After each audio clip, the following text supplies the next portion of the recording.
काली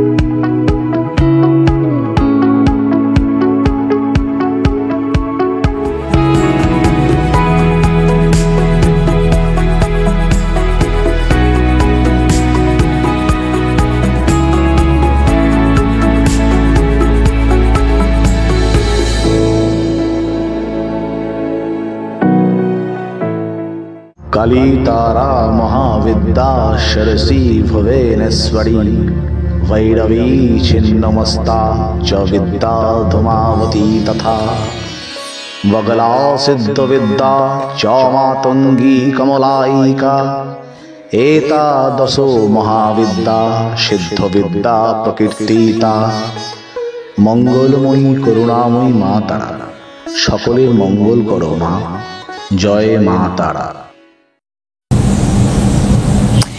নমস্কার, সবাইকে স্বাগত জানাচ্ছি এখনকার অনুষ্ঠান জ্যোতিষ আধ্যাত্মিকতায় অমৃত ভবিষ্যৎ, এবং সেই ভবিষ্যতের সন্ধানই আমরা করি এবং পাইও। অবশ্যই আমাদের সঙ্গে যে ব্যক্তিত্ব রয়েছেন, যে জ্যোতিষ ব্যক্তিত্ব, শক্তি উপাসক তথা জ্যোতিষ ব্যক্তিত্ব, যার কাছে প্রত্যেকটি সময় মানুষ কি উপকৃত হয়ে থাকেন এবং তার অভ্যর্থ প্রতিকার প্রতিবেদনে ডেফিনেটলি উপকার পাচ্ছেন, এবং তার কিছু ব্যাখ্যা, জ্যোতিষীয় ব্যাখ্যা যা আমাদের অনেক সমৃদ্ধশালী করে। আজকে আবারও তিনি আমাদের সঙ্গে, তারকে অনেক স্বাগত জানিয়ে একটি কথা অবশ্যই বলবো, অনেক অনেক স্বাগত জানাবো বিশিষ্ট শক্তি উপাসক জ্যোতিষ ব্যক্তিত্ব শ্রীকৃষ্ণ ভারতী, অনেক অনেক স্বাগত জানাবো দাদাকে অনুষ্ঠানে আসার জন্য। নমস্কার। একদম আপনারা বসে রয়েছেন ওপারে, যে আজকে কি নিয়ে আজকে আমরা জানতে চলেছি ওনার কাছে। আজকে যে বিষয়বস্তু তা খুব গুরুত্বপূর্ণ। রাহুর পূর্ণাঙ্গ ফলাফল ও শতভিষা নক্ষত্রের গোচরে কোন কোন রাশির পক্ষে সৌভাগ্যশালী হবে।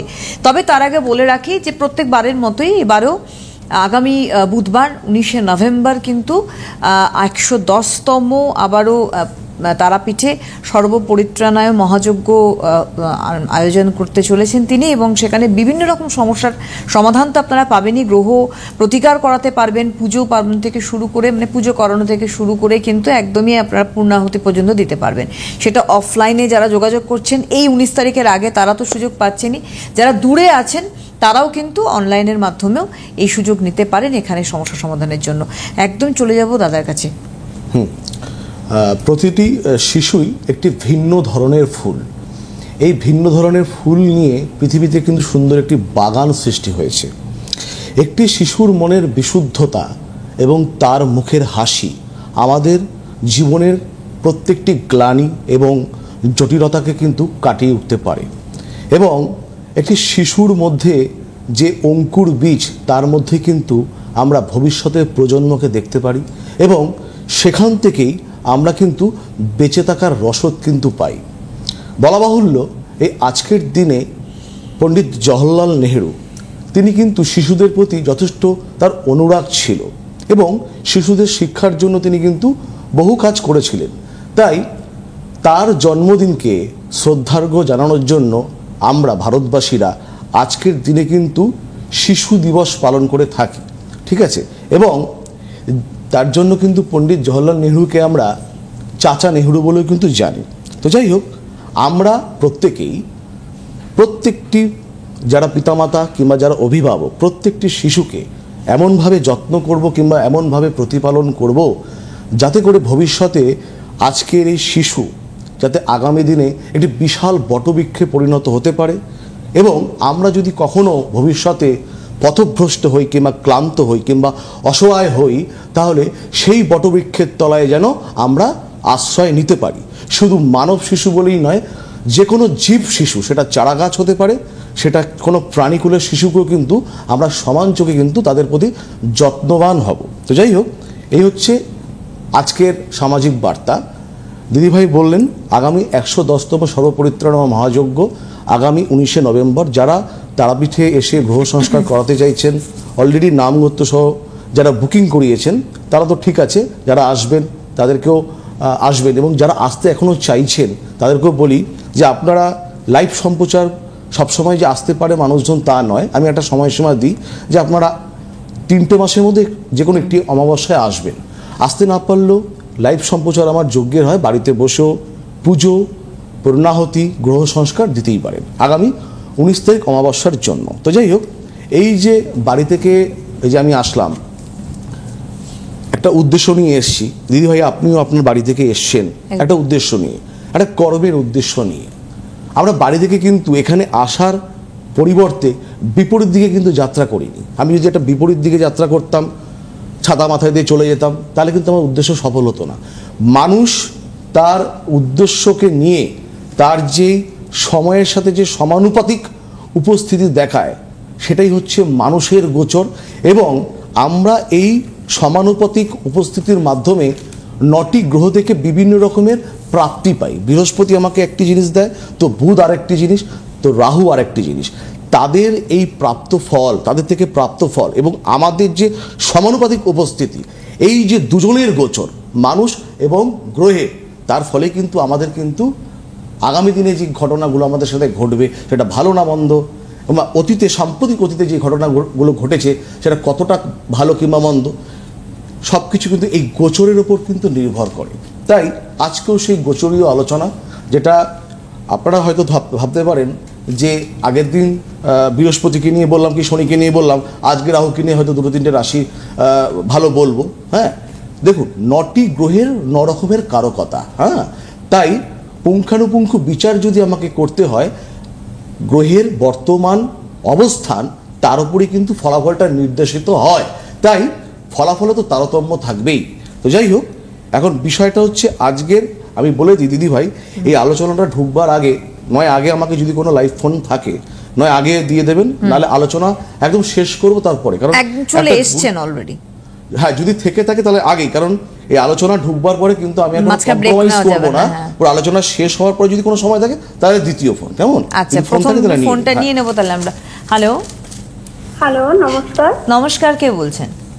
আমি সুপর্ণা দত্ত বলছি, কোন্নগর থেকে। সুপর্ণা, অনুষ্ঠান দেখা হয়?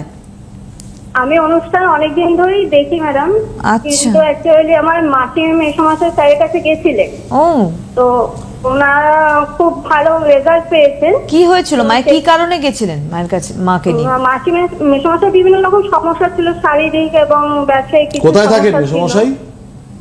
উনি হচ্ছে আপনার হাবড়া থাকেন, উনি আপনার বারাসাত চেম্বারে গেছিলেন। আপনি হয়তো চিনতে পারবেন, অসীম রায়। অসীম রায়, হ্যাঁ হয়তো চিনতে পারবো, একটু মাথা খাটালে। আপনি কোথা থেকে বলছেন এখন? কোন নগর? আমি শ্রীরামপুর থেকে বলছি। আচ্ছা, মানে থেকে বলছি। আচ্ছা, মানে মেসোমশাই এখন ভালো আছেন তাই তো? মানে কোনো প্রতিকার টতিকার দিয়েছিলাম কি আমি? অ্যাকচুয়ালি আপনি মনে হয় কি নবগ্রহ, তার মানে আপনার মেসোমশাই নিশ্চয়ই কোনো একাধিক সমস্যা ছিল, কারণ যার কোনো একাধিক সমস্যা থাকে তাকেই মহানবগ্রহ দেই আর কি। ঠিক আছে, তো এখন ভালো আছে। তাহলে আজকে কার সম্পর্কে জানবেন? আজকে আমার স্বামীর সম্পর্কে জানতে চাই। ডেট অফ বার্থ বলুন। আচ্ছা, স্বামীর নাম হচ্ছে অরিন্দম দত্ত। আচ্ছা, ডেট অফ বার্থ 11 অক্টোবর 1982 সাল। 11 অক্টোবর 1982। সময় কি? হ্যাঁ, সময়টা সকাল 9টা। কোথায় জন্ম? শ্রীরামপুর।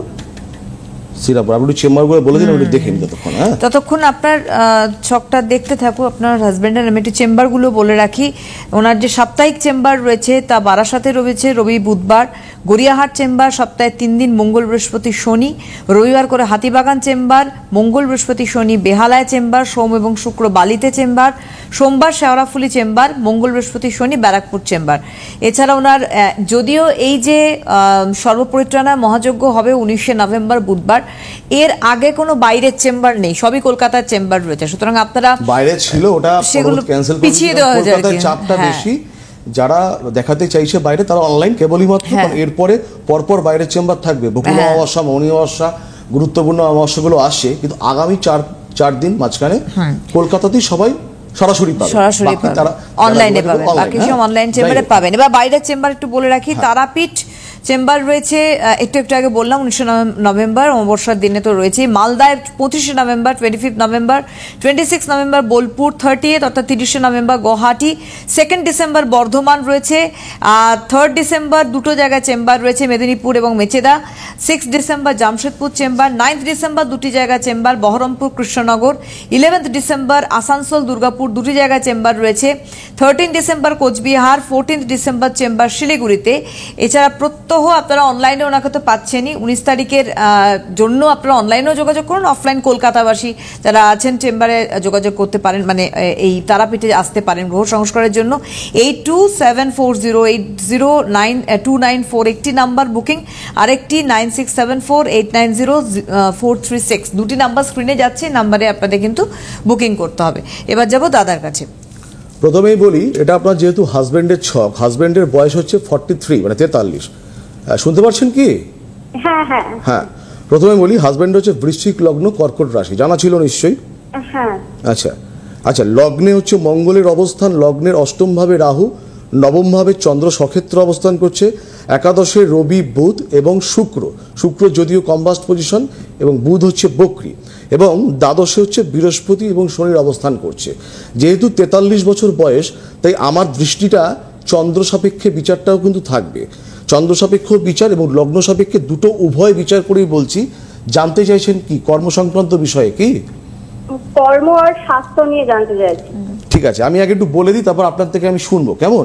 দেখুন, লগ্নে মঙ্গল হচ্ছে নিজের ভাবে অবস্থান করছে, দ্বিতীয় ভাবে কেতু, হ্যাঁ, এবং দশম প্রতিকারক রবি একাদশ ভাবে অবস্থান করছে, সেটা হচ্ছে বুধযুক্ত অবস্থা, এবং সেখানে শুক্র রয়েছে, যদিও দারিদ্র যোগ, কারণ শুক্র কম্বাস্ট রয়েছে, এখানে দারিদ্র যোগের একটা প্রভাবটা বেশি থাকবে, কিন্তু একাদশ ভাবে ত্রিগ্রহী যোগের সৃষ্টি করলো, হ্যাঁ, এবং বিদ্যাপতিকারক শনি এবং পঞ্চম প্রতিকারক বৃহস্পতি গুরু সৌরী যোগের সৃষ্টি করছে। অর্থাৎ আপনার হাজবেন্ডের বিদ্যাভাব নিশ্চয়ই ভালো হয়েছে, এবং কর্ম আপনি জিজ্ঞাসা করছেন বর্তমানে কি, মানে এটা দেখুন চাকরি না ব্যবসা, মানে চাকরিও করতে পারে ব্যবসাও করতে পারে।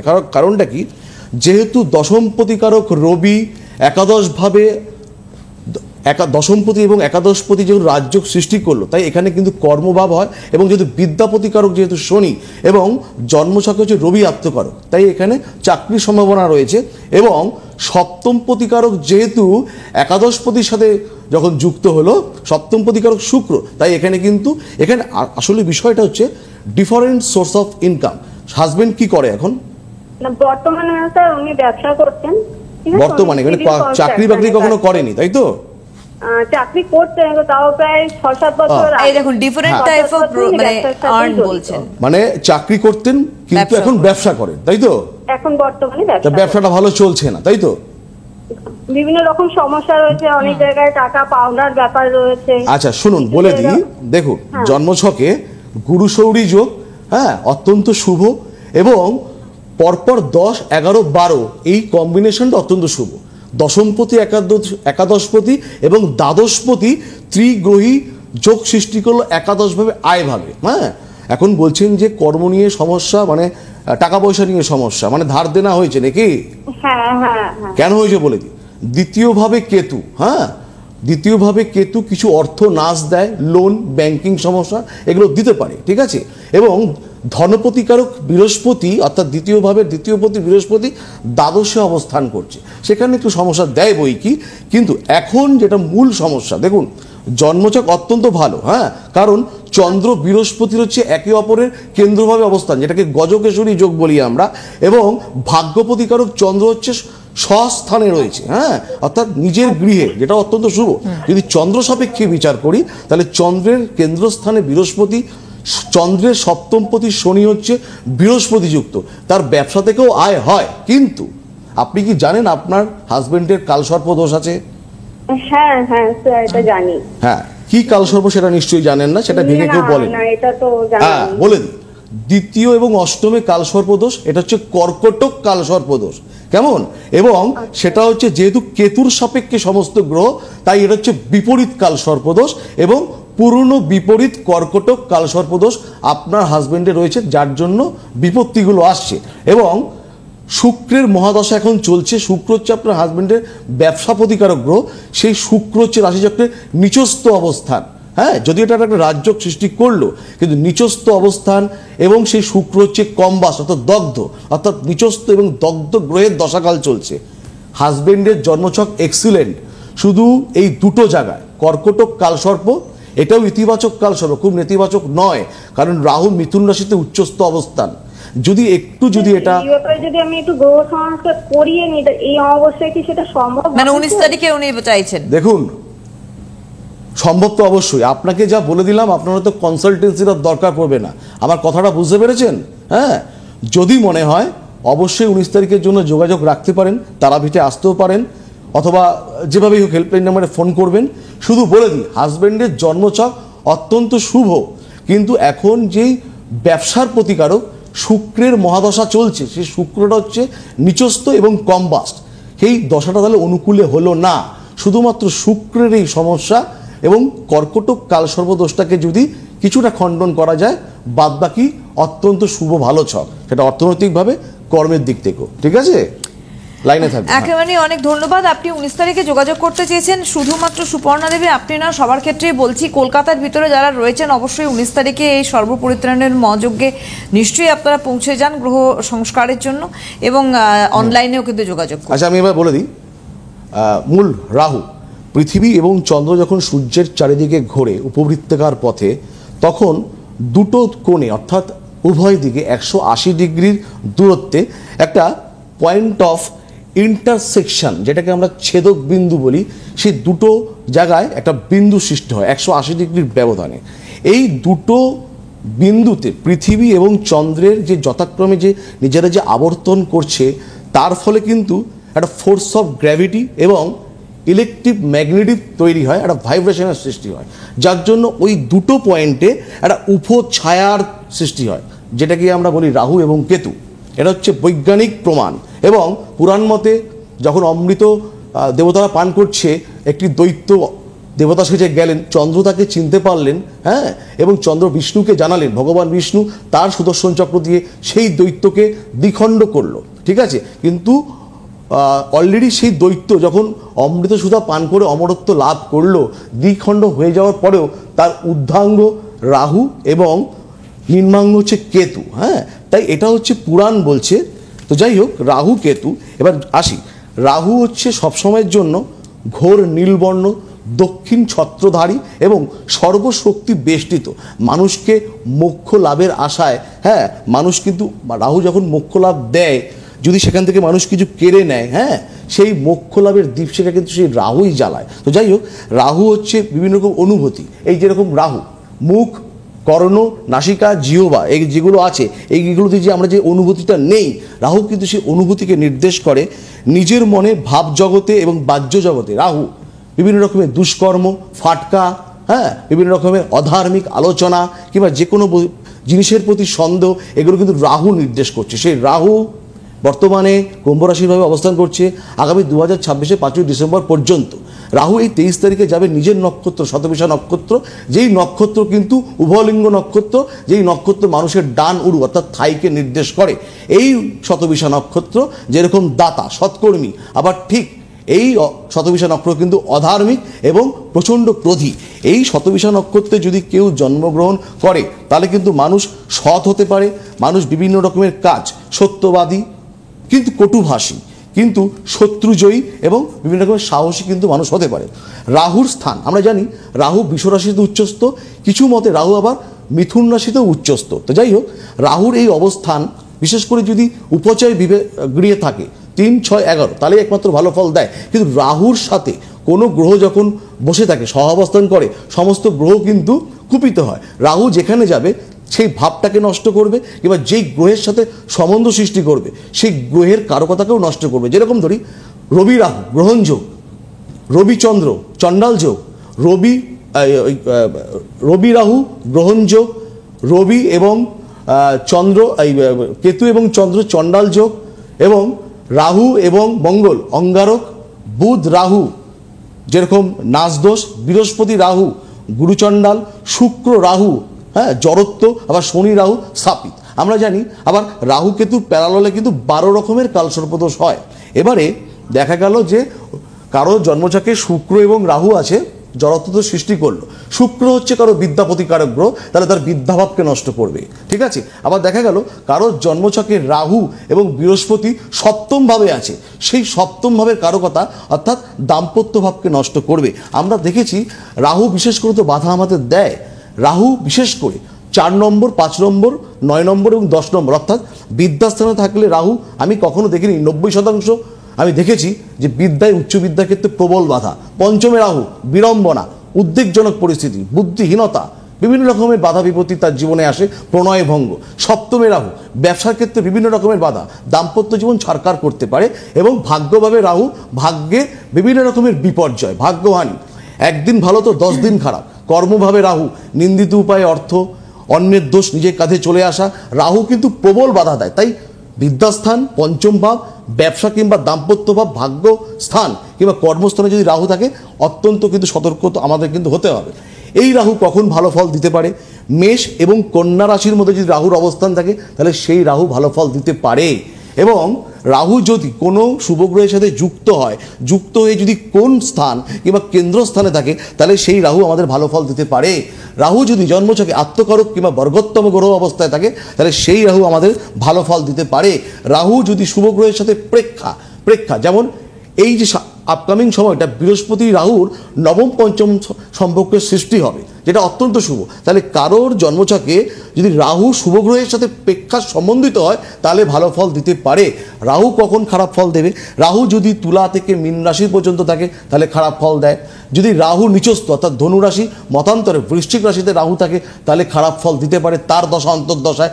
রাহু যে গ্রহের সাথে বসে থাকে, ধরুন রাহু এবং শনি সাপিত্য সৃষ্টি করলো, সেই শনির দশা অন্তর্দশা চলছে কিংবা রাহুর দশা অন্তর্দশা চলছে, তাহলে সেই সময় মানুষের খারাপ ফল দিতে পারে। এই জন্য দেখতে হবে। এবারে আসি শতবিশা নক্ষত্র। শতবিশা নক্ষত্র মানুষ লড়াই করে জয়লাভ করতে পারে। শতবিশা নক্ষত্র রাহুর নিজের নক্ষত্র। বিশেষ করে প্রথমে কষ্ট দেয়, তারপরে ফাইট যদি কেউ করতে পারে তাহলে লড়াই দেয়। বিশেষ করে ফল পাবে হচ্ছে 3টে রাশি রাহুর এই শতবিশা নক্ষত্রের গোচরের জন্য: মেষ, কর্কট এবং ধনু। যেহেতু উপচয়ভাবে রয়েছে, বিবাহ আটকে ছিল, হঠাৎ করে বিবাহের সম্বন্ধ, পদমর্যাদা, হঠাৎ করে অর্থপ্রাপ্তি, বিভিন্ন রকমের বাধা বিপত্তি কিন্তু এই রাহুর শতবিশা নক্ষত্র গোচরের জন্য বিশেষ করে মেষ, কর্কট, ধনু অত্যন্ত ভালো ফল পেতে পারেন। তবে দেখতে হবে রাহু যদি আপনার জন্মছকে নবতারা চক্রে যদি শুভ নক্ষত্র প্রাপ্ত হয়, সম্পদ মিত্র, অতিমিত্র নক্ষত্র প্রাপ্ত হয় তাহলে দুর্দান্ত ফলাফল। এবং মধ্যম মানের ফল মিথুন রাশি এবং কুম্ভ রাশির জাতক জাতিকারা পাবেন। মোটামুটি কিন্তু আপনারা কিছু রাহু কর্তৃক ভালো শুভাতি শুভ ফল কিন্তু পাবেন। এছাড়া রাহু যদি আপনার জন্মছকে খারাপ অবস্থায় থাকে তাহলে কিন্তু বিভিন্ন রকমের নেতিবাচক ঘটনা কিন্তু ঘটতে পারে। তো যাই হোক, আসবো প্রথমত বলে ফেললাম। এবার যারা জন্মছক দেখাতে চাইছেন, হ্যাঁ, সামনেই অমাবস্যা। দেখুন, অভিজ্ঞতা সকলেই সঞ্চয় করেছে, কিন্তু কোয়ালিটি টাইম স্পেন্ড করলে তবেই সেটা হচ্ছে অভিজ্ঞতা আমি বলে মনে করি। বৈধ সমস্যা এবং আপনার যদি ধৈর্য থাকে 3টি মাস, আগামীতে আমি আলোচনা করব 3টি মাসের সময়সীমা। I shall be completely full responsible যদি আপনারা আমাকে দায়িত্ব দেন। 3টে মাস, 3টে অমাবস্যা আপনারা আমার সাথে চলুন, ফল আপনারা পাবেন যদি ধৈর্য এবং যদি বৈধ যদি আপনারা চাহিদা রাখতে পারেন। মা তারার কাছে সবাইকে আমি স্বাগত জানাবো। দেখুন, অ্যাকচুয়ালি যারা বাজারে চেনে না তারা হনহন করে গিয়ে বাজারে ঠিক কোণের দোকানটায় চলে যায়, আর বাজারের বাইরে অনেক রঙিন দোকান দেখা যায়। হ্যাঁ, all that glitters is not gold. চকচক করলে কিন্তু কোনো কিছু শোনা হয় না। আমি কাজ করছি দুপুরবেলা, বিকেলবেলা মনে হলো সামনে একটু ক্যামেরা চালিয়ে দুটো উপাচার বলে দিলাম, সেটা সান্ত্বনা পুরস্কার ছাড়া কিছুই না। যদি সঠিক জ্যোতিষ বিচার আর পঞ্চাঙ্গ অনুযায়ী প্রতিকার যদি আমরা নিতে পারি তাহলে জ্যোতিষকে আমি ভুল উল্টিত হতে দেব না। জ্যোতিষের সঠিক বিচার এবং পঞ্চাঙ্গ অনুযায়ী যদি শাস্ত্রীয় প্রতিকার আমরা গ্রহণ করতে পারি, মানুষ জয় জয়কার পাবেই পাবে। প্রত্যেকে ভালো থাকে। একদমই তাই। সুতরাং আপনাদের আবারও যেতে যেতে বলে রাখি, একটা শুভ সময় কিন্তু আপনারা আজকে পেতে পারেন। সেটা হচ্ছে 19শে নভেম্বর বুধবার দিনে 110তম সর্বপরিত্রাণ মহাযজ্ঞ। সবাইকে কিন্তু অবশ্যই আপনারা সকলে আসতে পারেন, আমন্ত্রণ সবাই প্রত্যক্ষ করতে পারেন, তারাপীঠে গিয়েও কিংবা অনলাইন লাইভ সম্প্রচারের মাধ্যমেও। হ্যাঁ, আমি আগামী 3টে মাস পরপর আপনারা সঠিকভাবে জন্মছক বিচার করান এবং পদ্ধতিগত প্রতিকারের জন্য ব্রতী হন। সামনে বকুল, মৌনী, আপনারা কিন্তু এই জায়গাটা কিন্তু একদম ওভারলুক করবেন না। একদমই তাই। সুতরাং গ্রহ প্রতিকার, তার সঙ্গে মানে গ্রহ সংস্কার থেকে শুরু করে কিন্তু সমস্ত সমস্যার সমাধান অবশ্যই কিন্তু এই মহাযজ্ঞে আপনারা পাবে। সর্ব পরিত্রাণা মহাযজ্ঞ 19শে নভেম্বর। আজকের হাতে সময় নেই। অনেক ধন্যবাদ জানাবো দাদাকে, আবারও ধন্যবাদ আপনাদের জানাই। নমস্কার। নমস্কার প্রত্যেককে।